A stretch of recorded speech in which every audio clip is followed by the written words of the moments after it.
ایک شخص میں ذہانت ہے، صلاحیت ہے، وہ کوئی بہت ہی نفع بخش کیریئر جو ہے وہ اس نے اڈاپٹ کیا ہوا ہے، ڈاکٹر ہے، انجینئر ہے، اس میں اسے بڑی اونچی تنخواہیں مل رہی ہیں، بڑی اعلیٰ پریکٹس چل رہی ہے، لیکن وہی صلاحیت اب ادھر لگائے گا، ظاہر بات ہے وہ بساط طے ہوگی، اس میں کمی آئے گی۔ یہ کیسے ہو سکے گا اگر صبر نہ ہو؟ اگر انسان صبر نہ کر سکے، اگر انسان قربانی نہ دے سکے اپنے کیریئر کی، اپنے مفادات کی، اپنے شاندار مستقبل کی، وہی نوجوان، دیکھیے ہمیں شرم آنی چاہیے اور گردنیں ہمیں جھکا لینی چاہیے۔ قادیانیوں میں کتنے نوجوان ہیں جو اپنی زندگیاں جو ہے وقف کر دیتے، وہ زندگیاں وقف کرتے ہیں، انہیں ٹریننگ ملتی ہے، پھر وہ میدان میں آتے ہیں۔ عام آدمی کیسے کام کر لے گا؟ آپ سوچئے کہ آپ اپنے بچوں کو اس کام کے لیے وقف کرنے کے لیے تیار ہوں گے؟ ہم ذرا بھی کوئی کھاتا پیتا انسان ہو، ذرا سی بھی اس کی کوئی حیثیت ہو، وہ کبھی سوچنے کو بھی تیار نہیں ہوگا۔ بھائی چندہ لے لو، اللہ اللہ خیر صلی اللہ، جان چھوڑو، ہم اپنی اولاد کو اس کام کے لیے نہیں دے سکتے۔ یہ ہے ہمارا حال، اور یہی وجہ ہے کہ وہ دین حق جو ہے پامال ہے۔ آج ہی کوئی صاحب کہہ رہے تھے قادیانیت افریقہ میں بہت پھیل رہی ہے۔ کیوں پھیل رہی؟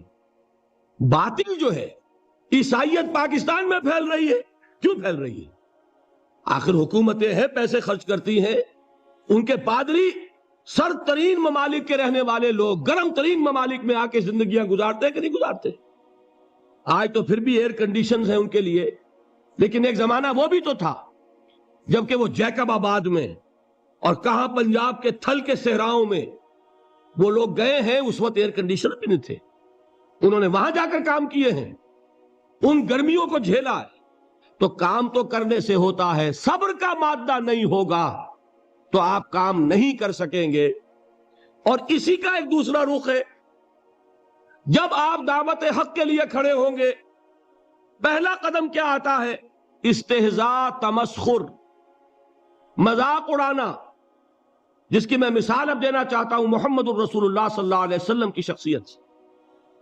دیکھیے ہم کیا اور ہماری بساط کیا، ہم کیا مبلغ ہوں گے، کیا داعی ہوں گے، ہمارے اپنے دامن پر داغ ہوتے ہیں، لیکن یہ کہ محمد الرسول اللہ کے دامن پر کوئی داغ تھا؟ ان کو تو سارے مکے والے الصادق الامین کہتے تھے، نہایت محبوب شخصیت تھے، ان کے لیے تو جا صادق، جا الامین، یہ الفاظ سننے میں آتے تھے، آنکھوں کا تارا۔ لیکن جب آپ نے دعوت اب شروع کی، اب قرآن مجید میں دیکھیے، کسی نے کہا مجنون ہو گئے، دماغ خراب ہو گیا، پاگل ہو گئے، اجی شاعر ہیں، کچھ شعر جوڑ لیتے ہیں، ہم پر دھوک جماتے ہیں۔ کسی نے کہا ساحر ہیں، کچھ جادو سیکھ لیا ہے، یہاں تک کہ ایسے بدبخت بھی پیدا ہوئے، قرآن میں ہے ساحر کذاب، سحر کرنے والا، جادوگر، نہایت جھوٹا۔ یہ الفاظ کہے جا رہے ہیں کس کی شان میں؟ محمد الرسول اللہ صلی اللہ علیہ وسلم۔ قرآن میں نقل کیا گیا، یا ایھا الذی نزل علیہ الذکر انک لمجنون۔ کبھی آپ نے اس کا ترجمہ سوچا؟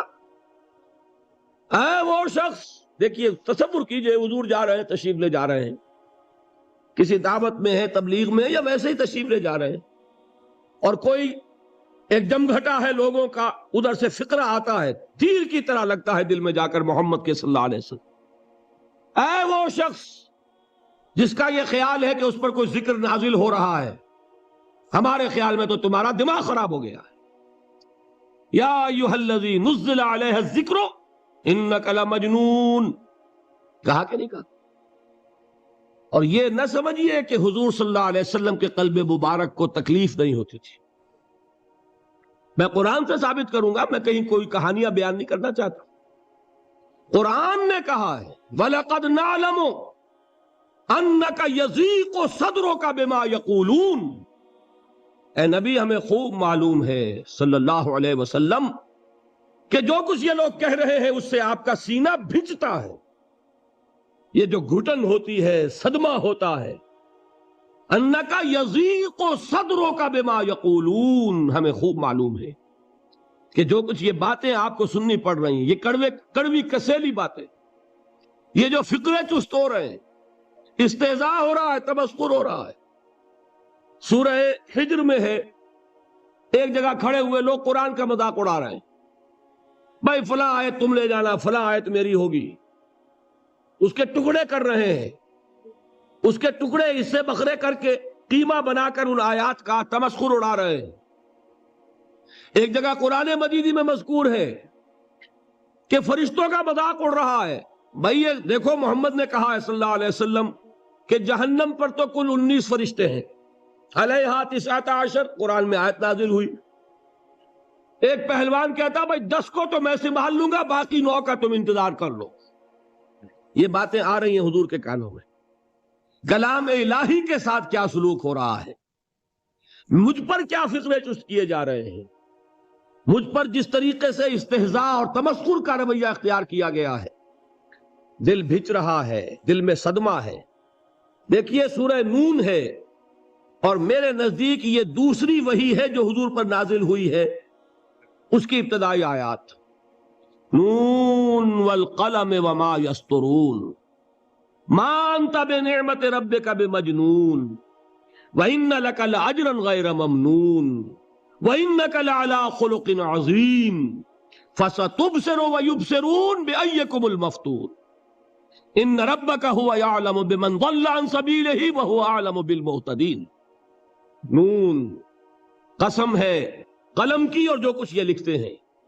اے نبی آپ اپنے رب کی نعمت سے مجنون نہیں ہے۔ یہ کیوں کہا جا رہا ہے؟ حضور کو جو صدمہ پہنچا ہے وہی نازل ہوئی ہے دل جوئی کے لیے، تسلی کے لیے۔ آپ کیوں برا منا رہے ہیں؟ اے نبی آپ کیوں صدمہ اور رنج اور اندوہ محسوس کر رہے ہیں؟ ان بدبختوں کے کہنے سے کوئی آپ مجنون ہو جائیں گے؟ مانتا بے نعمت ربک بمجنون وَإِنَّ لَكَ لَأَجْرًا غَيْرَ مَمْنُونٍ۔ آپ کو جو یہ صبر کرنا پڑ رہا ہے، آپ کو جو یہ جھیلنا پڑ رہا ہے، اس کی وجہ سے آپ کو وہ اجر ملے گا جس کا سلسلہ کبھی منقطع نہیں ہوگا۔ وَإِنَّكَ لَعَلَىٰ خُلُقٍ عَظِيمٍ، اور اے نبی آپ تو خلق عظیم کے حامل ہیں۔ آپ کا اخلاق، آپ کا کردار، آپ کی سیرت، آپ کی شخصیت میں طہارت، نفاست، پاکیزگی، آج تک دنیا نے کوئی پاگل، کوئی مجنون ایسا بھی دیکھا؟ یہ ساری باتیں اللہ تعالی حضور کی دلجوئی کے لیے فرما رہے ہیں۔ اس سے آپ اندازہ کیجئے کہ کتنا صدمہ ہوتا ہوگا۔ یہی ہے، اس ساری چیز کو جمع کیجئے تو یہ چیز کیا ہے؟ وَاصْبِرْ عَلَىٰ مَا يَقُولُونَ وَاهْجُرْهُمْ هَجْرًا جَمِيلًا۔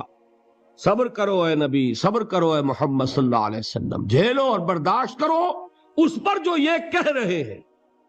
اچھی طرح نوٹ کیجئے یہ بات، ذرا سیرت ہی کا سمجھ لیجئے، آج ایک بیان ہو جائے گا۔ یوں سمجھیے جب حضور نے یہ کہا کہ مجھ پر وحی نازل ہوئی، فرشتے سے ملاقات ہوئی، تو اب وہ چہمے گوئیاں شروع ہو گئیں، معلوم ہوتا دماغ خراب ہو گیا۔ دیکھیے ہم نہیں کہتے تھے یہ جا کے غار حرا میں بیٹھتے ہیں، کئی کے دن رہتے ہیں، بھوکے رہتے ہیں، وہ خشکی چڑھ گئی نا آخر۔ یہ جس طرح کی باتیں دنیا میں آج ہوتی ہیں اسی طریقہ کی باتیں ہوتی تھی۔ عتبہ ابن ربیعہ ایک مرتبہ آتا ہے، کیونکہ قریش کے بڑے لوگوں میں سے تھا، تو قریب آ کر بڑی اپنائیت کے ساتھ، بڑی شفقت کے ساتھ، بڑے بزرگانہ انداز میں کہتا ہے بھتیجے، حضور سے، بھتیجے اگر واقعی کسی بدروح کا سایہ ہو گیا ہے تم پر، وہ آسیب آ گیا ہے تو مجھے بتا دو۔ میرے بہت سے عاملوں سے تعلقات ہیں، میں کسی کو بلا کر یہ تمہاری بدروح دور کر دوں گا۔ اب آپ سوچئے کیا بیتی ہوگی حضور کے دل پر۔ یہ وہ کیفیات ہیں، اور یہ نوٹ کر لیجئے 4 برس تک یہی شکل رہی ہے۔ مخالفت اسی نوع سے ہوئی ہے جس کو کہتے ہیں فزیکل پرسیکیوشن، جسمانی تشدد۔ وہ پہلے 4 سال نہیں ہوا۔ اس کی وجہ کیا ہے کہ در حقیقت جب بھی کبھی کوئی ایسی دعوت اٹھتی ہے، اب مجھے اجازت دیجئے میں ایک لفظ انقلاب یہاں استعمال کر لوں، انقلابی دعوت۔ کل میں نے کہا تھا نا، ایک ہوتی ہے خالص مذہبی تبلیغ، ایک ہوتی ہے انقلابی تبلیغ۔ مذہبی تبلیغ کی سب سے بڑی مثال عیسائیت کی تبلیغ، اور انقلابی تبلیغ کی سب سے بڑی مثال اشتراکی تبلیغ۔ میں باہر سے مثالیں دے رہا ہوں، اندر سے نہیں دینا چاہتا۔ آگے یہ کہ یہ قدر گفتیں باقی فکر کن، آگے انسان اپنی عقل سے کام لے، سوچے، غور و فکر کرے۔ تو یہ انقلابی تبلیغ تھی محمد الرسول اللہ صلی اللہ علیہ وسلم کی۔ اور انقلابی تبلیغ کے اندر یہ بات جان لیجئے کہ پہلا رد عمل جو ہوتا ہے معاشرے کا وہ یہ ہوتا ہے کہ کوئی ایسی بات گھبرانے کی نہیں ہے، ایک آدمی کا دماغ خراب ہو گیا ہے اور کچھ سر پھرے قسم کے چند نوجوان اس کے ساتھ ہیں، ایسی کیا بات ہے گھبرانے کی؟ مشت خاک ہے، بس ان کو چٹکیوں میں اڑاؤ، جو چٹکیوں میں اڑانا کہلاتا ہے نا۔ اسی کو قرآن مجید میں ایک اور جگہ کہا گیا ہے، یریدون لیطفئوا نور اللہ بافواہہم، یہ چاہتے ہیں کہ اللہ کے نور کو اپنے منہ سے بجھا دیں، پھونکے مار کے ہی بس۔ تو پہلا رد عمل جو ہوتا ہے ایک نظام کا، ایک کسی انقلابی دعوت کے خلاف، وہ رد عمل ہوتا ہے استہزاء، تمسخر، مذاق کرو، ان کو جس کو آپ انگریزی میں کہتے ہیں ڈی مورلائز کر دو، ان کی ہمتیں جو ہے وہ ٹوٹ جائیں، ان کو اس طریقے سے، اسی کا نام ہے آج کل کی اصطلاح میں کیریکٹر اسیسینیشن، ان کی شخصیتیں جو ہیں ان کو داغدار کر دو، ان کا اعتبار ختم کر دو، ان کا استہزاء کرو، تمسخر کرو۔ اور یہ میں آپ سے عرض کر رہا ہوں اس وقت ایک گونا فخر کے ساتھ اور اللہ تعالیٰ کا شکر ادا کرتے ہوئے کہ میں نے جو کام بھی کیا ہے اس وقت پاکستان میں، آپ نے اخبارات میں دیکھا ہوگا، بڑا دقیانوسی مولوی ہے، بیگمات کا رد عمل جو ہوا وہ آپ کے علم میں ہوگا، بڑے جو یہ جدید ہمارے روشن خیال قسم کے جو صحافی ہیں، اگر کہیں آپ نے پڑھا ہو جس طرح استہزاء ہوا ہے، جس طرح مذاق اڑایا گیا ہے، جو الفاظ استعمال کیے گئے ہیں، وہ میرے نزدیک بہت بڑی سند ہے جو اللہ کے ہاں جا کر پیش کروں گا کہ اللہ تیرے دین کے لیے، میں نے اپنے گھر سے کوئی بات نہیں کہی، میں نے جو بات کہی وہ جو شریعت محمدی کی بات ہے وہ کہی، اگر اپنی طرف سے کہیں ہو کوئی اضافہ کیا ہو تو اللہ تعالیٰ کی پھٹکار ہو مجھ پر اور لعنت ہو مجھ پر، لیکن اگر میں نے وہی کچھ کہا جو شریعت محمدی کا تقاضا ہے اور قرآن اور سنت کی بات ہے، تو پھر اگر مجھے کسی نے پاگل کہا اور کسی نے دقیانوسی کہا اور کسی نے اور فقرہ چست کیا تو میں اس کے لیے، میں تو سمجھتا ہوں میرے لیے وہ سند ہے جو اللہ تعالیٰ کے ہاں میں جا کر پیش کروں۔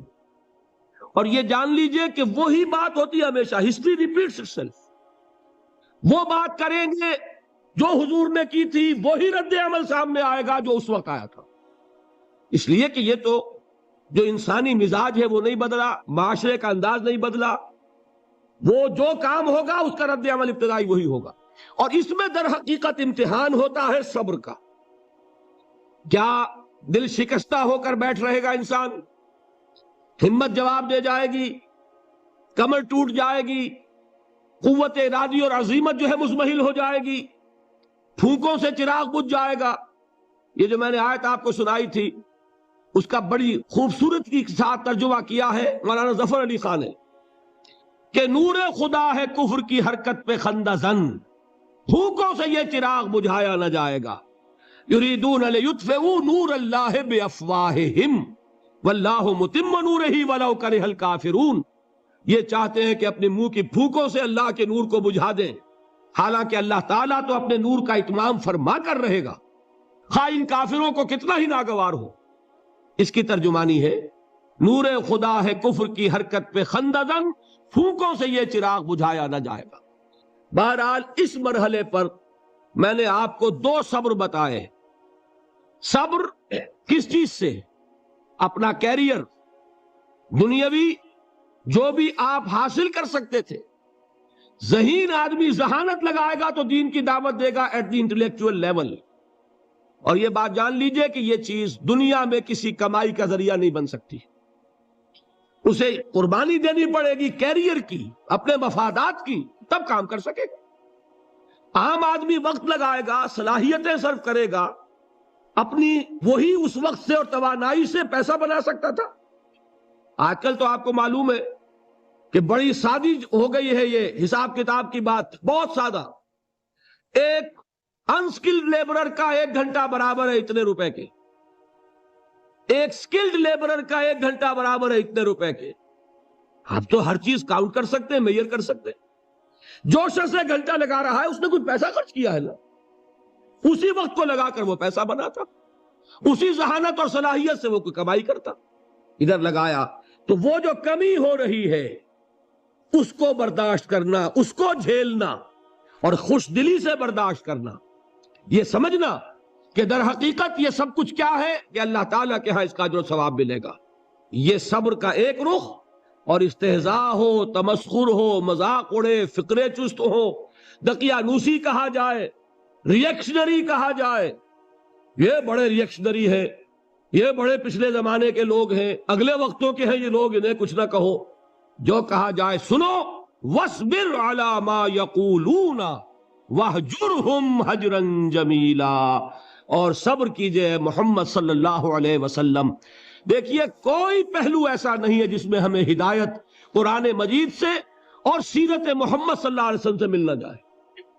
اگر اللہ تعالیٰ مقام دعوت پر فائز ہونے کی توفیق عطا فرما دے تو جو مرحلے پیش آئیں گے وہ آپ کو نظر آ جائیں گے سیرت محمدی میں صلی اللہ علیہ وسلم، اور اس وقت حضور سے جو کہا گیا اس سے آپ کے دل پر بھی، اس کے زخمی جو آپ کا دل ہے، آپ کے احساسات ہیں، اس پر مرہم رکھا جائے گا۔ وَلَقَدْ نَعْلَمُ أَنَّكَ يَضِيقُ صَدْرُكَ بِمَا يَقُولُونَ، ہمیں خوب معلوم ہے کہ جو کچھ آج تمہیں سننا پڑ رہا ہے اس سے تمہارا سینہ بھنجتا ہے، تمہیں رنج اور صدمہ ہوتا ہے، لیکن وَاصْبِرْ عَلَى مَا يَقُولُونَ، جو کچھ یہ کہہ رہے ہیں اس پر صبر کیجئے، اس کو جھیلیے اور برداشت کیجئے۔ اچھا، اس مرحلے پر صبر کی ایک تیسری شکل ہے، اس کو بھی سمجھ لیجئے۔ وہ صبر ہے جو میں نے سورہ حامیم السجدہ کے حوالے سے آپ کے سامنے رکھا ہے۔ مقام دعوت پر جو شخص فائز ہو گیا ہو اس کے لیے یہ صبر لازم ہے کہ لوگ گالیاں دیں وہ دعائیں دیں، لوگ پتھراؤ کریں وہ پھول پیش کرے، اگر نہیں کرے گا دعوت نہیں آگے بڑھے گی۔ اچھی طرح سمجھ لی، یہ جو قانون ہے السن بالسن والعین بالعین، آنکھ کا بدلہ آنکھ اور دانت کے بدلے دانت اور کان کے بدلے کان، یہ قانون ہے شریعت کا۔ یہ قانون مقام دعوت پر نہیں چلتا، مقام دعوت کا قانون اور ہے، جھیلو، برداشت کرو، مارے کھاؤ، ہاتھ نہ اٹھاؤ۔ اس کا نام ہے پیسیو ریزسٹنس۔ وہ میں نے کل کہا تھا نا کہ تین مجھے اصطلاحات آپ کو بتانی ہے اور اس کا مفہوم۔ تیسرے لیول پر جب آپ آ جائیں گے اقامت دین کی جد و جہد میں، اس کے لیے پہلا صبر کیا ہے؟ صبر محض۔ اب میرے پاس کوئی اور لفظ نہیں ہے ترجمہ کرنے کے لیے۔ صبر محض سے کوئی بات شاید بہت سے حضرات کی سمجھ میں نہیں آئے گی۔ صرف صبر کیا معنی؟ پیسیو ریزسٹنس، لوگ گالیاں دیں تم دعائیں دو، لوگ تمہیں مار رہے ہو تم ہاتھ مت اٹھاؤ۔ یہ جو پیسیو ریزسٹنس ہے مقام دعوت کے لیے یہ لازم۔ اصل میں حضرت مسیح علیہ السلام کے جو جملے عام طور پر ہمارے ہاں مشہور ہیں، بائبل میں ہیں، ان پر ہمارے کچھ علماء فقرے چست کر دیتے ہیں کہ یہ بڑی غیر فطری تعلیم ہے، یعنی حضرت مسیح کے یہ جملے نہیں ہو سکتے، اس لیے کہ شریعت کا قانون تو یہ ہے کہ تمہارے کوئی تھپڑ مارے تو تم تھپڑ مارو۔ قصاص، وَلَكُمْ فِي الْقِصَاصِ حَيَاةٌ يَا أُولِي الْأَلْبَابِ، ہے کہ نہیں؟ اے ہوش مندو، قصاص میں زندگی ہے، بدلہ نہیں لوگے تو شریروں کی حوصلہ افزائی ہوگی۔ اس نے آج تمہارے تھپڑ مارا ہے، تم نے بدلہ نہیں لیا، کل وہ کسی اور کے لگائے گا، اس کو تو یوں سمجھیے نا کہ عادت پڑے گی۔ پھر معاشرے کی درستی کے لیے ضروری ہے کہ بدلہ ہو۔ ایک تھپڑ اس نے لگایا ہے تو تھپڑ اس کے لگے تو اس کے بھی 14 طبق روشن ہو، تاکہ کسی اور کو تھپڑ مارنے کی ضرورت اس میں نہ ہو۔ یہ صحیح ہے کہ معاشرے کی درستی اسی میں، لیکن جو دعوت کا معاملہ ہے بالکل جدا ہے، اس کے قانون اور ہیں۔ حضرت مسیح کے الفاظ کیا تھے یا نہیں، بہرحال انجیل میں یہ ہیں، اور میں جو بات عرض کر رہا ہوں وہ یہ ہے کہ وہ بالکل صحیح ہیں۔ مقام دعوت کے دوران یہی طرز عمل صحیح ہے، اور یہی طرز عمل محمد الرسول اللہ نے صلی اللہ علیہ وسلم اپنے ساتھیوں کو تلقین فرمایا۔ وہ کیا ہے؟ وہ الفاظ جو ہیں انجیل کے وہ یہ ہیں کہ اگر کوئی تمہارے داہنے گال پر تھپڑ مارے بایاں بھی پیش کر دو، اگر کوئی تمہارا چغا لینا چاہے نالش کر کے تو تم اس کو کرتا بھی اتار کے دے دو، اگر کوئی تمہیں بیگار میں 1 کوس لے کے جانا چاہے تم 2 کوس اس کے ساتھ جاؤ. اس پر کہا گیا کہ یہ بڑی غیر فطری تعلیم ہے. یقیناً قانون کے اعتبار سے غیر فطری ہے، دعوت کے اعتبار سے یہ لازمی ہے. یہی دعوت کا یہی قانون ہے جو 12 برس تک مکے میں محمد الرسول اللہ نے نافذ کیا. صحابہ کو کیا حکم تھا؟ تمہیں کتنا ہی مارا جائے تم جواب میں کوئی کارروائی نہیں کر سکتے. نو ریزسٹنس، نو ریٹیلیشن. ریزسٹنس تو ہے، پیسو ریزسٹنس. ریزسٹنس کیا ہے؟ کہ پیچھے مت ہٹنا. وہ سارا دباؤ کیوں دے رہے تھے؟ کہ تم اپنا تعلق منقطع کرو محمد سے صلی اللہ علیہ وسلم. تم توحید کو چھوڑو، اپنے آبائی دین میں آؤ. اسی کے لیے پریشرائز کر رہے تھے نا. حضرت بلال کو مار رہا ہے امیہ ابن خلف، حضرت خباب بن الارت رضی اللہ تعالی عنہ کو دہکتے ہوئے انگارے زمین میں بچھا کر اور اس کے اوپر ننگی پیٹھ لٹا دیا گیا. آپ ذرا تصور کیجئے، ایک شخص دیکھ رہا ہے کہ دہکتے ہوئے انگارے بچھائے جا رہے ہیں، یہ میرے لیے تیار کیے جا رہے ہیں، اور پھر حکم دیا جاتا ہے کرتا اتار دو، کرتا اتار دیتا ہے. لیٹ جاؤ، لیٹ جاتا ہے. کیوں؟ بڑی غیر فطری بات ہے یہ تو. اسے ہاتھ پاؤں مارنے چاہیے. ایک آدمی ڈیسپریٹ ہو جائے تو آپ کو معلوم ہے اس کے اندر طاقت بہت آ جاتی ہے.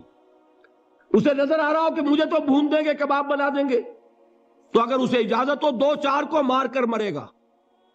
اجازت نہیں. محمد نے ہاتھ باندھ دیے صلی اللہ علیہ وسلم، تمہیں اجازت نہیں ہاتھ اٹھانے کی. یہ بعد میں سورہ نساء میں یہ الفاظ نازل ہوئے کہ اے مسلمانوں، ایک زمانہ یہ تھا کہ تمہیں حکم تھا کفو ایدیکم، اپنے ہاتھ بندھے رکھو. You are not allowed to retaliate. ڈٹے رہو، جمے رہو، کھڑے رہو، صبر کرو، جھیلو، برداشت کرو، پیچھے نہ ہٹنا. نہ محمد کے دامن کو چھوڑنا صلی اللہ علیہ وسلم، نہ توحید کا دامن چھوڑنا، لیکن ہاتھ اٹھانے کی اجازت نہیں. بتائیے کہاں گیا قانون؟ قانون تو یہ ہے کہ بدلا لو، لیکن وہ قانون تو اس وقت نافذ ہوگا جب انقلاب آ جائے گا، اسلامی حکومت قائم ہو جائے گی، تب آئے گا نا قانون. ابھی مرحلہ ہے انقلابی عمل کا، ابھی تو انقلاب لانا ہے، اسلامی حکومت قائم کرنی ہے. اس پروسیس کے تقاضے کچھ اور ہیں. اس میں جو پہلا مرحلہ ہے وہ پیسو ریزسٹنس کا ہے، صبر کا. یہی وجہ ہے دیکھیے مکی صورتوں میں خود نبی اکرم صلی اللہ علیہ وسلم کو اتنے مختلف پیرایوں میں صبر کا حکم دیا گیا. کچھ مثالیں میں دے چکا ہوں. وَلِرَبِّكَ فَاصْبِرْ، اسی طریقے سے وَاصْبِرْ كَمَا صَبَرَ أُولُو الْعَزْمِ مِنَ الرُّسُلِ، اے نبی صبر کیجئے جیسے کہ صبر کیا ہمارے اولو العزم رسولوں نے. وَاصْبِرْ وَمَا صَبْرُكَ إِلَّا بِاللَّهِ، اے نبی صبر کیجئے، اور آپ کا صبر تو اللہ ہی کے سہارے ہے. وَاصْبِرْ لِحُكْمِ رَبِّكَ، یہ سورہ نون جس کی ابتدائی آیات میں نے آپ کو سنائی، نون والقلم وما یسطرون ما انت بنعمت ربک بمجنون، اس کا اختتام کیا ہوتا ہے؟ وَاصْبِرْ لِحُكْمِ رَبِّكَ وَلَا تَكُنْ كَصَاحِبِ الْحُوتِ إِذْ نَادَىٰ وَهُوَ مَكْظُومٌ، اے نبی صبر کیجئے اپنے رب کے فیصلے کا، انتظار کیجئے، اور اس مچھلی والے کے مانند نہ ہو جائیے. مچھلی والا کون؟ حضرت یونس علیہ السلام. مچھلی والے نے اپنے دینی حمیت اور غیرت جو تھی اس کی وجہ سے اللہ کے حکم کا انتظار نہیں کیا، اپنی قوم کو چھوڑ کر چل دی. نبی کا، رسول کا یہ معاملہ ہوتا ہے جیسے کہ آپ کو معلوم ہے کوئی افسر ہے کسی حکومت کا، وہ اپنی پلیس آف ڈیوٹی کو نہیں چھوڑ سکتا. He must stick to his place of duty. بڑے افسرز کے لیے تو یہ بہت بہت اہم بات ہے. تو اے رسول، جہاں آپ کو ہم نے تعینات کیا ہے آپ وہاں سے ہل نہیں سکتے. کہ ذرا مخالفت ہوئی، لوگوں نے فقرے تست کیے اور آپ کہیں اور چل دیے، دفع ہوئے، یہ بات نہیں سننا چاہتے، میں کسی اور کو سناؤں گا. ہو سکتا ہے نا؟ ہم تو کرتے ہیں نا یہ، اس لیے کہ ہمیں تو اللہ نے کہیں تعینات تو نہیں کیا نا. اگر ایک جگہ کے لوگ بات نہیں سنتے، چلو بھائی ہم کہیں اور جائیں گے، وہاں بات سنائیں گے. لیکن رسول کا معاملہ ہوتا ہے جو اس کی پلیس آف اپوائنٹمنٹ ہے. He cannot leave his place without the express permission of Allah subhanahu wa ta'ala. آپ نے یہ سنا ہوگا، سیرت کی تقاریر میں پڑھا ہوگا کہ مدینے کی طرف ہجرت کی اجازت حضور نے تمام صحابہ کو دے دی، خود منتظر رہے جب تک کہ اللہ کی طرف سے اجازت نہیں آ گئی. حضرت ابو بکر پوچھتے رہتے تھے حضور اجازت آ گئی کہ نہیں؟ نہیں ابھی نہیں آئی. حضور اذن آ گیا؟ نہیں آیا. ابھی نہیں آیا. حبشہ کی طرف سب کو بھیج دیا، اجازت دے دی جو جانا چاہے چلا جائے. حضور کی صاحبزادی جو حضرت عثمان کے نکاح میں تھی وہ بھی ہجرت کر رہی، لیکن حضور تو نہیں گئے. رسول نہیں چھوڑ سکتا اپنی جگہ کو. یہاں تک کہ تمام تقریباً صحابہ چلے گئے، حضور رہ گئے، حضرت ابو بکر رہ گئے، حضرت علی رہ گئے. اور حضرت ابو بکر پوچھ رہے ہیں بار بار اجازت آئی یا نہیں؟ نہیں ابھی نہیں آئی. حضرت عائشہ نے واقعہ بیان کیا کہ ایک روز اچانک دوپہر کے وقت ہم نے دیکھا کہ حضور نے اپنے پورے جسم کو ڈھانپا ہوا ہے، چہرے کو بھی کپڑے میں ڈھانکا ہوا ہے اور تشریف لا رہے ہیں. یہ اس میں تعجب کی بات یہ کہ عرب میں آج بھی آپ کو معلوم ہے کہ یہ چیز جو ہے ان کی روایات کے خلاف ہے کہ دوپہر کے وقت کوئی کسی سے ملنے جائے. یہ وقت جو ہے قیلولے کا ہے، آرام کا ہے. آج کل وہ عصر اور ظہر کے مابین کا وقفہ، تو این ٹھیک دوپہر کے وقت تشریف لائے حضور. آپ نے آ کے حضرت ابو بکر سے فرمایا کہ اجازت آ گئی ہے. اس میں ایک قصہ تھوڑا سا اور بتا دوں، بہت دلچسپ ہے اور بہت ہمارے لیے سبق آموز ہے. حضرت ابو بکر نے بہت خوش ہو کر ایک بات کہی، حضور میں نے 2 اونٹنیاں تیار کی ہوئی ہیں. یعنی اب آپ وہ تو سوچتے تھے نا شاباش ملے گی کہ میں نے تیاری کی ہوئی ہے. میں نے 2 اونٹنیوں کو خوب کھلا پلا کے فربا کیا ہوا ہے، بڑی توانا ہے تاکہ ہم تیزی کے ساتھ سفر کر سکیں. حضور نے توقف کیا، فرمایا ہاں ٹھیک ہے، 1 اونٹنی میں استعمال کروں گا لیکن میں اس کی قیمت ادا کروں گا. حضرت ابو بکر کی آنکھوں میں آنسو آ گئے. روتے ہوئے کہا حضور مجھ سے یہ مغایرت، کیا یہ جان اور مال کسی اور کے لیے ہے؟ آپ مجھ سے بھی کہہ رہے ہیں میری اونٹنی جو ہے وہ بھی بلا معاوضہ آپ قبول نہیں فرما رہے. یہ ہے محمد الرسول اللہ کی غیرت اور حمیت کا معاملہ. ہمارا معاملہ جو ہے دین کی دعوت و تبلیغ کے اعتبار سے بالکل کچھ مختلف بنا ہوا ہے. اسی لیے وہ عزت نہیں، وہ وقار نہیں. یہاں یہ حال ہے کہ حضور کے خسر ہیں، جان نثار ہیں، یار غار ہیں، سب کچھ ہیں، لیکن وہاں بھی یہ معاملہ ہے کہ ٹھیک ہے اونٹنی کی میں قیمت ادا کر. بہرحال میں جو عرض کر رہا تھا وہ یہ ہے کہ چونکہ رسول کو اجازت نہیں تو فرمایا گیا وَاصْبِرْ لِحُکْمِ رَبِّكَ وَلَا تَكُنْ كَصَاحِبِ الْحُوتِ. دیکھنا وہ جو یونس علیہ السلام جو انہوں نے کیا تھا، اجازت آئے بغیر وہ اپنی قوم کو چھوڑ کر کسی اور وجہ سے نہیں گئے تھے دین کی حمیت اور غیرت کی وجہ سے. یہ بدبخت بات سننے کو تیار نہیں ہے تو دفع ہو، میں کہیں اور جا کر اللہ کی بات کہیں سناؤں گا، لیکن اجازت کے بغیر نہیں جا سکتے. یہی وجہ ہے کہ پکڑ ہوئی، گرفت ہوئی اور مچھلی کے پیٹ میں رہے. وہاں وہ لا الہ الا انت سبحانک انی کنت من الظالمین، اور وہاں سے پھر اللہ تعالیٰ نے نجات دی، مچھلی نے انہیں اگل دیا ساحل کے اوپر. یہ ایک لمبی بات ہے. تو یہاں حضور سے کیا کہا گیا؟ صبر کیجیے. اب دیکھیے ایک بات عجیب ہے، یہ ربط اپنے ذہن میں رکھیے. اللہ تو صبر کی تلقین کر رہا ہے اپنے رسول کو، اور رسول یہی تلقین کر رہے ہیں اپنے صحابہ کو. صبر کرو، جھیلو، برداشت کرو، ہاتھ مت اٹھانا، کوئی جوابی کارروائی نہیں ہوگی، بلکہ اپنے اوپر جھیلو جو کچھ جھیلنا ہے، ڈٹے رہو، پیچھے مت ہٹنا، یہ صبر ہے. لیکن ہاتھ اٹھانے کی اجازت نہیں. چنانچہ اب ذرا چشم تصور سے دیکھیے، ابو جہل اس نے جو بدترین روش اختیار کی، وہ ایک خاندان تھا حضرت یاسر، ان کی اہلیہ حضرت سمیہ، اور ان کے فرزند حضرت عمار رضی اللہ تعالی عنہم. یہ غلام نہیں تھے. حضرت سمیہ تو کنیز تھیں، لیکن یاسر غلام نہیں تھے. ان کی کہانی یہ ہے، واقعہ یہ ہے کہ یہ بہت نیک آدمی تھے. یمن کے باشندے، انہیں کو خواب میں بشارت ہوئی کہ نبی کا ظہور ہونے والا ہے مکے میں، جاؤ شاید ان کے قدموں تک پہنچ جاؤ۔ جیسے حضرت سلمان فارسی کی بات میں نے آپ کو بتائی، وہ تو خواب کی بشارت نہیں تھی، وہ ان کے غور و فکر کا معاملہ تھا۔ انہوں نے وہ جو آگ کی پوجا پاٹ ہے اس کو چھوڑا اور سفر کیا، اور پھر انہیں خبر دی ایک راہب نے کہ کھجوروں کی سرزمین میں آخری نبی کا ظہور ہونے والا ہے، جاؤ شاید قسمت یاوری کرے۔ انہیں خواب آیا تھا۔ یہ یمن سے ترک وطن کر کے مکے آ گئے۔ ابو جہل کا ایک چچا تھا، بہت شریف النفس انسان، اس کے ساتھ معاہدہ کیا حلیف بن کر، اور وہ مکے میں رہنے لگے۔ اس لیے کہ یہ نوٹ کر لیجئے، مکہ اس وقت ایک قبیلے کا شہر تھا، صرف قریش۔ یا قرشی رہ سکتا تھا وہاں، یا قرشی کا حلیف۔ اگر کسی کے ساتھ اس کی، جیسے آپ کو معلوم ہے یہاں کاروبار وغیرہ کرنے میں سعودی عرب میں شراکت جو ہے وہ کسی لوکل سعودی کے ساتھ ہوگی تو آپ کر سکتے، وہ کفیل ہے، ورنہ آپ کچھ نہیں کر سکتے۔ اسی طرح کی بات وہاں تھی کہ اگر تو کسی قرشی نے آپ کو امان دی ہوئی ہے تو آپ رہ سکتے ہیں مکے میں، ورنہ نہیں۔ یا تیسرے قرشی کا غلام، غلام تو ملکیت ہی ہے اس کی، جیسے بھیڑ بکری ہے کسی قرشی کی، اسی طرح اس کے غلام ہے۔ یہ تین کیٹیگریز تھی انسانوں کی مکے میں۔ اسی کو نوٹ کیجئے کہ جو بیچارے غلام تھے وہ سب سے زیادہ ستائے گئے، اس لیے کہ غلاموں کے تو حقوق ہی کوئی نہیں تھے۔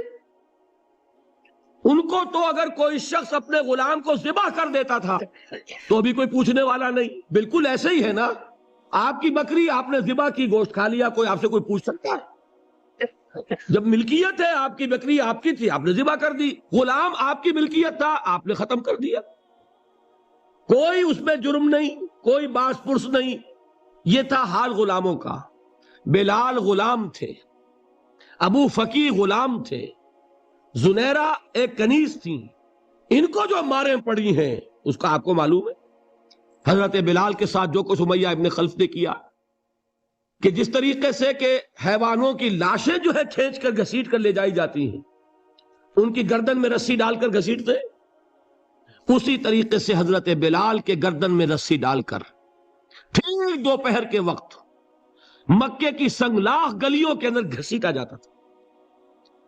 نیچے زمین جل رہی ہے توے کی طرح، اور ویسا بھی ہوتا تھا کہ چت لٹا دیا، اوپر سے وہ آگ مکے کا کہ سورج جو ہے ذرا نوٹ کیجئے، آگ برسا رہا، نیچے زمین توے کی طرح جل رہی ہے، اور ایک بھاری سل بھی لا کر جو ہے سر پر رکھ دی، چھاتی پر رکھ دی گئی ہے کہ آواز نہیں نکل رہی، جھاگ نکل رہے منہ سے، لیکن اس حال میں بھی احد احد احد، ایک ایک اللہ، قل هو اللہ احد، الفاظ نکل رہے۔ یہ ہے وہ صبر، یہ ہے وہ صبر، صبر علی الابتلاء، صبر علی الایذاء۔ یہ ابتلاء اور ایذاء پر صبر ہے، جھیلو برداشت کرو، اس توحید پر قائم رہو، محمد کی رسالت کے اقرار کرتے رہو صلی اللہ علیہ وسلم، لیکن ہاتھ نہیں اٹھانا۔ اب میں آپ کو بتا رہا تھا یہ تو غلام تھے، یہ جو تھے یاسر، یہ حلیف تھے، غلام تو نہیں تھے نا۔ البتہ وہ ابو جہل کے چچا کی کنیز تھی یہ سمیہ، انہوں نے اجازت لے کر ان سے نکاح کر لیا، یہ تو کنیز رہیں گی۔ بیٹا جو ہوا وہ بھی ایک طرح سے، جب کنیز زیادہ ہے تو غلام ہو گیا، عمار ابن یاسر۔ وہ جو شخص تھا بہت شریف النفس ابو جہل کا چچا، وہ مر گیا۔ اب ابو جہل جو ہے اس خاندان کا سربراہ ہے، لہذا یہ تینوں جو افراد ہیں وہ اس کے رحم و کرم پر ہیں۔ یاسر کو بھی پروٹیکشن اگر ہے تو ابو جہل کی ہے، ابو جہل جو چاہے کرے، اور سمیہ تو کنیز ہے ہی، اس کا تو کوئی حق ہے ہی نہیں، جو چاہے کرے، اور عمار ان دونوں کا بیٹا ہے، لہذا بدترین معاملہ کیا ابو جہل نے ان تین افراد کے ساتھ۔ حضرت سمیہ کے ساتھ جو کچھ کیا گیا ہے آپ اس کا تصور نہیں کر سکتے۔ بالآخر جو شہید کیا ہے حضرت سمیہ کو، ایذائیں دے دے کے، سسکا سسکا کے، ان کے جسم کے نازک حصوں کو جلا کے، داغ دے کر، کہتا کیا تھا، ایک دفعہ کہہ دو کہ میرا جو یہ بت ہے یہ بھی الہ ہے، مان لو میں چھوڑ دوں گا۔ تنگ آ گیا، کسی طریقے سے ایک دفعہ کہہ دو پھر میں چھوڑ دوں گا۔ لیکن یہ میاں بیوی حضرت یاسر اور حضرت سمیہ رضی اللہ تعالی عنہما، یہ ہے ثبات، یہ ہے صبر، یہ ہے استقلال، ایک مرتبہ بھی کہنے کے لیے تیار نہیں، جو چاہو کر لو، اب ہم تو اس سے پیچھے نہیں ہٹیں گے۔ تنگ آ کر اس نے حضرت سمیہ کی تو شرمگاہ میں برچھا مارا ہے اور شہید کیا۔ حضرت یاسر کے بارے میں ایک روایت یہ ہے، ستا کے تنگ کر کر کے آخر کار جو ختم کیا، انہیں شہید کیا کس طرح؟ 4 سانڈ اونٹ جوان، ان سے رسے باندھے، ایک رسے سے ایک بازو باندھا، دوسرے سے دوسرا بازو باندھا، تیسرے سے ایک ٹانگ باندھی، چوتھے سے دوسری ٹانگ باندھی، اور چاروں کو دوڑایا ہے کہ جسم کے پرخچے ہو گئے۔ اس حال میں کیا ہو رہا تھا وہ میں بتا رہا ہوں کہ اللہ تو تاکید کر رہا ہے اپنے نبی کو، اصبر وَلِرَبِّكَ فَاصْبِرْ وَاصْبِرْ عَلَى مَا يَقُولُونَ وَاصْبِرْ وَمَا صَبْرُكَ إِلَّا بِاللَّهِ وَاصْبِرْ لِحُكْمِ رَبِّكَ وَلَا تَكُنْ كَصَاحِبِ الْحُوتِ۔ اس وقت سامنے سے حضور گزرتے تھے جبکہ آل یاسر کے ساتھ یہ معاملہ ہو رہا ہے، کیا فرماتے تھے؟ اصبروا یا آل یاسر فَإِنَّ مَوْعِدَكُمُ الْجَنَّةُ، اے یاسر کے گھر والوں صبر کرو، جھیلو، اس لیے کہ تمہارے وعدے کی جگہ جنت ہے۔ اللہ تعالیٰ ادھر آنکھ بند ہوگی، ادھر جنت میں تمہارا داخلہ ہو جائے گا۔ یہ ہے تواصوا بالصبر والعصر ان الانسان لفی خسر۔ یہ تواصوا بالصبر پر کون عمل کر رہا ہے؟ محمد الرسول اللہ صلی اللہ علیہ وسلم۔ اس میں بھی ایک بات ہے، وہ بھی سمجھ لیجئے، دین میں جہاں عظیمت ہے، رخصت کا پہلو بھی ہے۔ یہ جو نوجوان تھے، یہ بوڑھے والدین کا تو وہ مقام ہے، یہ رتبہ بلند ملا جس کو مل گیا، ہر مدعی کے واسطے دار و رسن کہاں؟ حضرت سمیہ اور حضرت یاسر۔ نوٹ کیجئے، میں ایک اعتبار سے کہا کرتا ہوں، سید الشہداء یہ بنے کہ نہیں بنے، ان کو جو فوقیت حاصل ہوئی، الفضل للمتقدمین، سب سے پہلی جان دینے والی یہ خاتون، اور سب سے پہلی جان دینے والا اللہ کے لیے، توحید کے لیے، محمد کی رسالت کے لیے صلی اللہ علیہ وسلم، دے تو بھی محمد کی صداقت کی گواہی۔ یہ صداقت کی گواہی دیتے ہوئے انہوں نے اپنی جانیں دے دی۔ لیکن جو نوجوان عمار ہے، اس نے رخصت کی راہ اختیار کی، جھیلا نہیں گیا، برداشت نہیں ہو سکا، ایک مرتبہ کلمہ کفر زبان سے نکال دیا، ابو جہل نے چھوڑ دیا، لیکن اب پشیمانی طاری ہوئی ہے، میں کیا کر بیٹھا۔ اس کے بعد انہوں نے اپنے آپ کو ایک ستون سے باندھ لیا کہ حضور ہی آ کر مجھے اگر یہاں سے کھولیں گے تو میں کھلوں گا، ورنہ میں یہیں اپنے آپ کو ہلاک کر دوں گا، مجھ سے کیا ہو گیا۔ حضور خود تشریف لائے، دست مبارک سے کھولا، کہا کہ یہ بھی دین میں اجازت ہے، کلمہ کفر کہہ کر جان بچا لینے کی اجازت ہے، یہ رخصت ہے، عزیمت نہیں ہے۔ تمہارے والدین نے جو مقام حاصل کر لیا، وہ تو پھر میں وہی کہوں گا کہ ہر مدعی کے واسطے دار و رسن کہاں، یہ رتبہ بلند ملا جس کو مل گیا۔ البتہ دین میں یہ ہے، آیت بھی ہے قرآن مجید کی، وَقَلْبُهُ مُطْمَئِنٌ بِالْإِيمَانِ، دل ایمان پر جمع ہوا ہو، کسی وقت محض جان بچانے کے لیے کلمہ کفر کہہ دینا، دل پر کوئی آنچ اس کی نہ آ رہی ہو تو اس کی اجازت ہے۔ کمزور طبائع کو بھی اللہ تعالیٰ نے اپنے دین میں اکوموڈیٹ کیا ہے۔ حضور نے ان کی ہمت بندھائی کہ گھبراؤ نہیں، ٹھیک ہے، یہ بھی اگر تمہارے دل کے اوپر کوئی اثر نہیں ہے تو کوئی حرج نہیں۔ بہرحال یہ میں آپ کو اب اس کا فلسفہ بھی سمجھا دوں۔ میرے دل میں ایک دفعہ خیال آیا تھا، جس وقت ابو جہل حضرت سمیہ اور حضرت یاسر کے ساتھ یہ سلوک کر رہا تھا، کم سے کم 30 ورنہ میرے اندازے میں 40 اشخاص، 40 مسلمان مکے میں موجود تھے۔ میرے دل میں اچانک ایک خیال آیا، کیا یہ بے غیرت تھے، بے حمیت تھے؟ انہوں نے اپنی بہن کو چھڑایا نہیں؟ انہوں نے حضرت یاسر ان کے دینی بھائی ہیں، محمد کے غلام ہیں، ان کی حمایت میں کچھ تو کرتے، بلوا کرتے، کچھ شور کرتے، ہنگامہ کرتے، چھڑا کر لے جاتے، کیوں نہیں کیا؟ اچانک خیال آیا نعوذ باللہ ثم نعوذ باللہ، نہ بے غیرت تھے نہ بے حمیت تھی، اصل بات یہ کہ حضور کی اجازت نہیں، کیا کریں؟ خون کھول رہا ہے، سینوں میں جوش ہے، لیکن اجازت نہیں۔ یہ ہے ڈسپلن کی وہ تربیت جو محمد رسول اللہ نے دی۔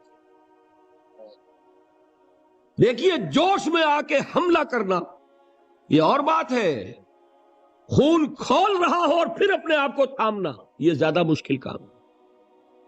جب خون کھولتا ہے آدمی کو جان کی پرواہ نہیں ہوتی۔ بدر میں جو ہوا ایک واقعہ ایک دفعہ سن کر جھجری آتی ہے، لیکن واقعہ یہ ہے کہ جب جنگ کی حالت میں اشتعال ہوتا ہے اور خون کھول رہا ہوتا ہے وہ چیزیں آسان ہوتی ہیں۔ وہ جو دو ٹین ایجرز تھے، نوجوان، جنہوں نے ابو جہل کو ہلاک کیا ہے، حضرت معاذ اور حضرت معوذ، انصاری دو نوجوان، ان میں سے ایک کا واقعہ آتا ہے کہ ان کے ایک شانے کے اوپر تلوار کا وار پڑا، پورا شانہ کٹ گیا، بازو علیحدہ ہو گیا تقریباً، لیکن کوئی ایک تسمہ لگا رہ گیا، کوئی ایک ٹینڈن ہوگا، وہ جو ہوتا ہے سخت سا سفید سا، وہ کوئی لگا ہوا ہے، انہیں پرواہ نہیں ہے، وہ دوسرے ہاتھ سے لڑ رہے ہیں، لیکن یہ ہاتھ جو ہے یہ اب چونکہ قابو میں تو ہے نہیں، کنٹرول میں نہیں، مسلز کٹ چکے، تو یہ رکاوٹ بن رہا ہے۔ ان کے بارے میں آتا ہے اس ہاتھ کو اپنے پاؤں کے نیچے دبایا اور کھینچا اور پھینک دیا کہ یہ اس وقت میرے اس راستے میں رکاوٹ بن رہا ہے، جسم کا حصہ میرا۔ تو یہ بات بھی میرے نزدیک اتنی مشکل نہیں ہے جتنی مشکل یہ ہے کہ خون کھول رہا ہو لیکن چونکہ اجازت نہیں ہے لہذا کوئی اقدام نہ کیا جائے۔ یہ زیادہ کڑا امتحان ہے، یہ زیادہ سخت مشکل ہے، اور اس کی تربیت دی محمد الرسول اللہ نے۔ ویسے میں نے 12 برس کہا ہے لیکن 8 برس کہنا چاہیے، اس لیے کہ مکی دور کے 12 سالوں میں سے 4 سال جو ہیں وہ صرف زبانی کلامی ایذا تھی، اور اس کا بھی ہدف تھے صرف حضور۔ وہ جو میں نے بتایا پاگل ہیں، مجنوں ہیں، شاعر ہیں، ساحر ہیں، ایک عجمی غلام اپنے گھر میں رکھا ہوا ہے، اس سے ڈکٹیشن لیتے رہتے ہیں، آ کے ہم پر دھوس جماتے ہیں، مجھ پر وحی نازل ہوئی ہے۔ یہ سب کچھ ہوا 4 برس تک، لیکن ہوا صرف حضور کے ساتھ کہ انہیں ڈی مورلائز کر دو، ان کی ہمت ختم ہو جائے، خود بخود یہ بات بیٹھ جائے گی بتاشے کی طرح۔ لیکن جب انہوں نے دیکھا کہ نہ محمد بدل ہوئے صلی اللہ علیہ وسلم، نہ ان کے ساتھی بدل ہوئے، یہ تو دعوت پھیل رہی ہے، ہمارے نوجوان جو ہیں اب ان کے حلقے میں شامل ہو رہے ہیں، ہمارے اپنے لگتے جگر، ہمارے اپنے چشم و چراغ، کون تھے مصعب بن عمیر، کون تھے عثمان غنی، کون تھے سعد ابن ابی وقاص، قریش کے اعلیٰ گھرانوں کے چشم و چراغ نوجوان، وہ آ رہے ہیں محمد کے ہاتھ پر بیعت کر رہے ہیں، اسلام لا رہے ہیں صلی اللہ علیہ وسلم۔ انہوں نے دیکھا یہ ہمارے غلاموں میں بھی یہ آگ پھیل گئی، یہ تو سمجھیے کہ بارود کے اندر آگ لگ رہی ہے۔ یہ ابھی تک تو قانے تھے جو ظلم ہم کر رہے تھے اس پر، لیکن ان کے اندر اگر یہ ایمان اور اسلام کی دعوت اور تحریک ان میں پھیل گئی تو ہمارا اقتدار اور ہمارا یہ پورا نظام جو ہے یہ چوپٹ ہو جائے گا۔ یہ ہے وہ چیز جو میں نے کل آپ کو اقبال کا مصرع پڑھا سنایا تھا کہ نظام کہنا کے پاس بانو یہ مارز انقلاب میں ہے، beware of the revolution that is coming, لہذا اپنی پوری قوتوں کو جمع کرو اور کچل دو انہیں، مارو انہیں۔ یہ کام شروع ہوا ہے سن 5 سے، بلکہ 4 کہنا چاہیے، 4 سے لے کر 12 تک 8 برس اس کو کہتے ہیں پرسیکیوشن، فزیکل پرسیکیوشن، تشدد، مار پیٹ، جلانا، دہتے ہوئے انگاروں پر لٹانا، آکے رکھنا، بھوکے رکھنا، ان کو ڈال دی گئی زنجیریں، گھروں میں بند کر دیا گیا نوجوانوں کو۔ حضرت عثمان کو چچا نے ان کے ایک چٹائی کے اندر لپیٹا اور دھونی دے دی، دم گھٹ رہا ہے، جان نکل رہی۔ حضرت مصعب بن عمیر رضی اللہ تعالی عنہ، وہ نوجوان 200 درہم کا جوڑا ان کا سل کر آتا تھا شام سے تیار ہو کر، لباس معطر ہوتا تھا، جدھر سے نکل گیا پوری گلی جو ہے وہ معطر ہو گئی، انگلیاں اٹھ رہی ہیں، وہ جا رہا ہے مصعب، یہ خوشبو اس کی ہے۔ اس مصعب کے ساتھ کیا سلوک کیا؟ باپ تو مر چکا تھا، ماں نے پالا تھا، دولت بہت چھوڑ کر گیا تھا باپ، لہذا ماں نے بڑے ناز و نام میں پالا، بڑے لاڈ پیار میں، 200 درہم کا جوڑا تیار ہو رہا ہے۔ لیکن یہ کہ آپ کو معلوم ہے عرب کے اس معاشرے میں عورت کی کوئی حیثیت نہیں تھی، ماں کا اختیار نہیں تھا، چچا تھا آپ سربراہ خاندان کا۔ چچا نے کہا مصعب اگر تم نے اپنے باپ کا دین چھوڑ دیا ہے تو باپ کی دولت پر بھی تمہارا کوئی حق نہیں ہے، نکل جاؤ گھر سے۔ اس نے یہ سوچا تھا کہ مصعب کے ہوش ٹھکانے آ جائیں گے، دن میں تارے نظر آ جائیں گے، ناز و نام میں پلا ہوا گھر سے نکل کے جائے گا کہاں، یہ سارا نشہ جو ہے توحید کا یہ حیران ہو جائے گا۔ حضرت مصعب کا جواب بالکل برعکس تھا، اچھا ٹھیک ہے چچا جان میں گھر چھوڑتا ہوں۔ وہی بات جو کبھی کہی تھی ابراہیم نے، باپ نے کیا کہا تھا، واجرنی ملیہ، جاؤ چلے جاؤ دفع ہو جاؤ میری نگاہوں سے۔ حضرت ابراہیم نے کیا جواب دیا تھا، سلام علیک ساستغفر لک ربی انہ کان بی حفیہ۔ اچھا ابا جان آپ کا حکم یہی ہے تو میں چلتا ہوں، آپ پر سلامتی ہو، میرا رب مجھ پر بڑا مہربان ہے، میں اس سے آپ کے لیے استغفار کروں گا۔ چل دیے۔ یہی جو ہے حضرت ابراہیمی کی نسل ہے نا قریش۔ آج ابراہیم کے ایک بیٹے کے ساتھ وہی معاملہ ہو رہا ہے، مصعب کے ساتھ، اور مصعب چلنے کے لیے تیار ہو گئے۔ چچا نے سوچا میں سمجھتا تھا کہ ہوش ٹھکانے آ جائیں گے، یہ تو تیار ہو گیا نکلنے کے لیے۔ غصے میں آ کے اگلی بات کہی، یہ کپڑے جو پہنے ہوئے تم نے یہ بھی اسی مشرک باپ کی کمائی کے ہیں، اتارو ان کو۔ وہیں کپڑے اتارے، مادر زاد برہنہ گھر سے نکالے گئے۔ ماں کے پاس پہنچے، ماں نے آنکھوں پر ہاتھ رکھے، مصعب کیا ہوا؟ کہ ماں سے کہتے ہیں کہ ماں میں موحد ہو گیا ہوں، اور وہاں سے گئے پھر حضور کی خدمت میں کپڑے کہیں سے مانگے ہوں گے۔ یہ مصعب ہیں 200 درہم کا جوڑا پہننے والے۔ جب حضور پر مدینے کے 12 افراد ایمان لائے تھے، بیعت عقبہ اولیٰ ہوئی، انہوں نے کہا کہ حضور ہمیں کوئی شخص اپنا ایسا شاگرد دیجئے جو ہمیں قرآن پڑھا سکے۔ حضور نے حکم دیا مصعب جاؤ، اب مدینے جاؤ، یثرب جاؤ، یثرب والوں کو قرآن پڑھاؤ، انہیں تبلیغ کرو۔ مصعب گئے ہیں وہاں، 1 سال کی کمائی 75 افراد لا کر حضور کے جھولی میں اگلے سال ڈال دیے کہ حضور یہ میری 1 سال کی کمائی ہے۔ 72 مرد 3 عورتیں، انہوں نے وہ بیعت کی تھی، بیعت عقبہ ثانیہ، جس کے الفاظ کل میں نے آپ کو سنائے تھے، بایعنا رسول اللہ صلی اللہ علیہ وسلم علی السمع والطاعت فی العسر والیسر والمنشط والمکرہ وعلی اثرۃ علینا وعلی لا ننازع الامر اہلہ وعلی ان نقول بالحق اینما کنا لا نخاف فی اللہ لومۃ لائم۔ یہ 72 مرد تھے مدینے کے جنہوں نے یہ بیعت کی۔ پھر انہوں نے ریکویسٹ کی کہ حضور اب آپ ہمارے ہاں تشریف لائیے، ہم اگر یہ مکے والے وہاں حملہ کریں گے تو ہم آپ کی حفاظت کریں گے جیسے کہ اپنے اہل و عیال کی کرتے ہیں۔ بہرحال وہ مصعب بن عمیر ہیں جو غزوہ احد میں شہید ہوئے، اور جب شہید ہوئے تو ان کے جسم پر صرف ایک چادر تھی۔ ایک بات تو یہ نوٹ کیجئے، موضوع سے ذرا بات تھوڑی ادھر ادھر جا رہی ہے، لیکن یہی چیزیں ہیں اصل میں کہ جو ہمارے دلوں کو منور کرنے والی ہیں نور ایمان سے۔ وہ علم بردار تھے غزوہ احد میں، جھنڈا مسلمانوں کا ان کے پاس تھا۔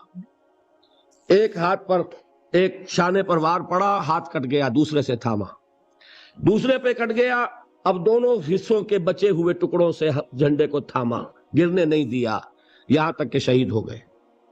گرے ہیں تو جھنڈا گرا ہے۔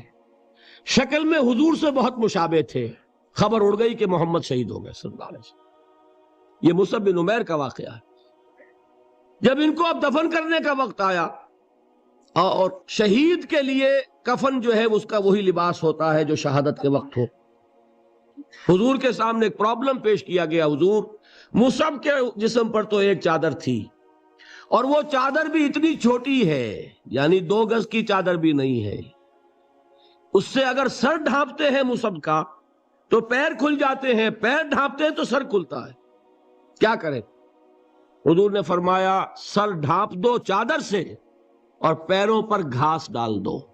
یہ آخری لباس ہے جو محمد کے اس دیوانے کو اس دنیا سے رخصت ہوتے ہوئے ملا ہے، جس کا 200 درہم کا جوڑا چلتا تھا۔ یہ ہے صبر۔ برداشت کیا کہ نہیں کیا؟ تو یہ جان لیجئے، میں جو بات فلسفے کی سمجھانا چاہتا تھا وہ یہ جو پیسو ریزسٹنس ہے 8 سال جو رہی ہے، کہ تمہیں ماریں، تمہیں تکلیفیں پہنچائیں، تم پر جو بھی آئے جھیلو، برداشت کرو، تمہیں ہاتھ اٹھانے کی اجازت نہیں۔ اصل میں انقلابی عمل میں یہ بہت فیصلہ کن چیز ہے۔ اس کی وجہ کیا ہے؟